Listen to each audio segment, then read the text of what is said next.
Of the many groundbreaking female songwriters who rose to prominence in the early 90s, none has challenged herself musically more than Polly Harvey. Managing to keep her private life out of the public eye, she has always preferred to speak through her music. Look at ahead, see danger come. I want a pistol, I want a gun.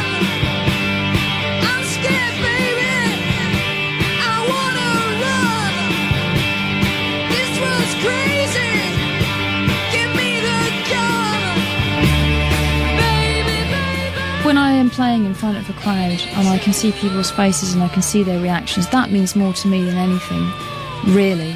And obviously how things are reflected in the way the records are selling. Are people enjoying this? But mostly the only direct way is through seeing an audience reaction and for seeing the pleasure that you can bring to a crowd right in front of you, or how the feedback is going between myself and a crowd. That's where I really get a feel for it, and that's the people I most respect, is the people that are listening to the music there and then.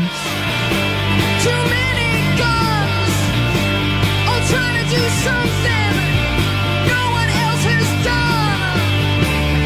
Baby, baby, ain't it true?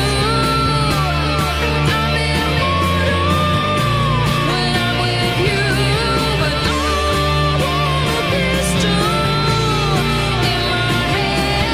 I wanna go to a different land. You have to kind of meet people halfway in doing interviews, and I mean, I don't mind it. It's obviously not what I choose to do, and I chose to be a musician because I don't speak very well, so it's, doing music is a different way of communicating, but you kind of, I see it as a necessary part of wanting to get people to know the music's there. I see the children, sharp as knives.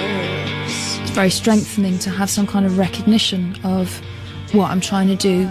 Sometimes it can get quite difficult to keep faith in what you're doing, and have been someone that's tried to experiment with what I've been doing and go in different directions, and if people recognise that and acknowledge it, then that's great. Polly's established herself as a well-respected musician, a rare achievement for a female artist.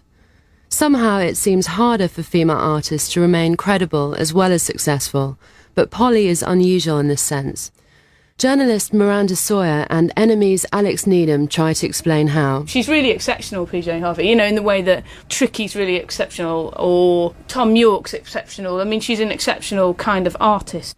I think PJ Harvey's revered as a kind of a pioneer, very English in her own way, but at the same time totally self-created. PJ Harvey's quite different from most women in music because she is first and foremost an artist. She's a proper musician. There's never been any doubt. Her femaleness sometimes it informs the images, and it informs her and therefore her lyrics, but her musicianship has never been in any doubt. She's definitely managed to stay credible and successful as a female artist. Each record is different from the one before. Joseph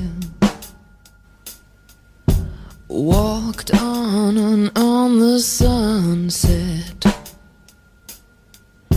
went down and down coldness, cooled their desire, and dawn said, let's build a fire. Although Polly's more recent material has established her commercially and critically, it's 1998's Is This Desire that she's proudest of. I feel that was one of the highlights for me, but only because it was such a difficult record to make and put out, and it's a very difficult record, and I'm just glad that I did push myself and stood by it, said no, this is how it is, this is what I want it to be, and it didn't win a lot of favours, and not many people bought it, but I was really proud of it. I really liked that record, and I think it's one of the records that I pushed myself most on. Their sweetness. Is this desire enough to lift us higher, to lift above?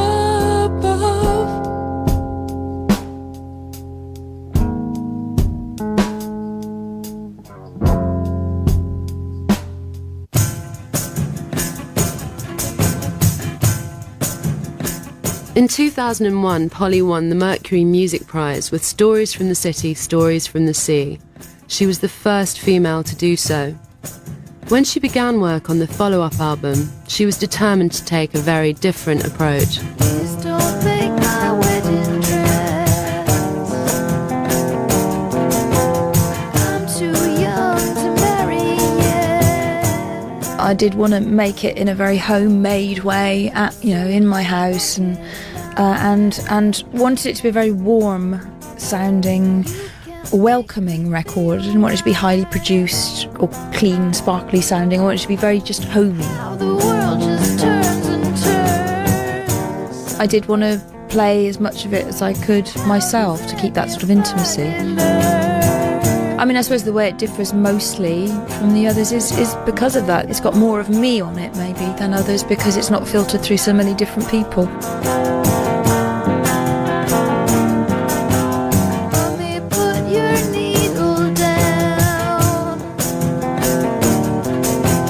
How did you feel when you were young?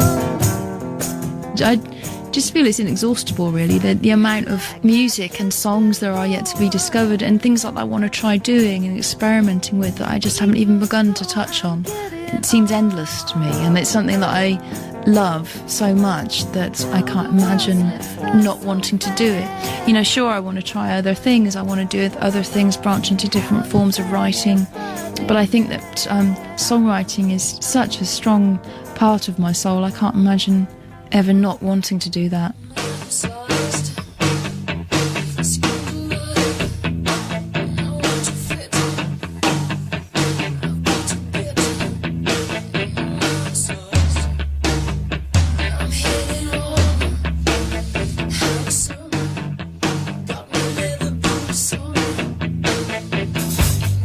Despite deliberately subverting traditional concepts of female sexuality and writing lyrics which explore the darker side of the feminine psyche, Polly is quick to distance herself from talking about gender differences in music. I can't say that I've ever been aware, really, of even being a woman in this business. People always are bringing that up, and it's never really been at the forefront of my mind at all. I only think of myself as a musician, not as a female musician. I don't really observe the female climate of musicians either. It doesn't interest me. Music interests me, not gender, really. I think it's a bit simplistic for her to say that there's no difference between her and say someone like Nick Cave, because there is. Because with women there's always a kind of presentation. Well, with music generally there's normally a presentation issue, and with women in particular there's a particular presentation issue to do with your body and the way you look.